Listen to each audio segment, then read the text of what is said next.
Gonzalo ഗാർസിയനെ Real Madrid 40 million യൂറോസിന് ഫുൾ ഹാമിന് കൊടുത്തിരിക്കുകയാണ്.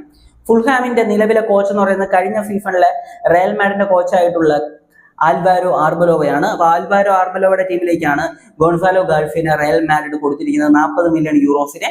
പകരം റയൽ മാഡ്രിഡ് 25 മില്യൺ യൂറോസ് നൽകിക്കൊണ്ട് ലെവന്റയിൽ നിന്നൊരു സ്ട്രൈക്കറിനെ സ്വന്തമാക്കിയിട്ടുണ്ട്. കാർലോസ് ഇസ്പി എന്ന് പറയുന്ന ഒരു സ്ട്രൈക്കറിനെയാണ് റയൽ മാഡ്രിഡ് സ്വന്തമാക്കിയിരിക്കുന്നത്. ഗോൺസാലോ ഗാർസിയയ്ക്ക് 22 വയസ്സായിരുന്നു. കഴിഞ്ഞ ക്ലബ് വേൾഡ് കപ്പിലെ ജോയിന്റ് ടോപ്പ് ഗോൾ സ്കോറർ ആയിരുന്നു റയൽ മാഡ്രിഡിന്റെ.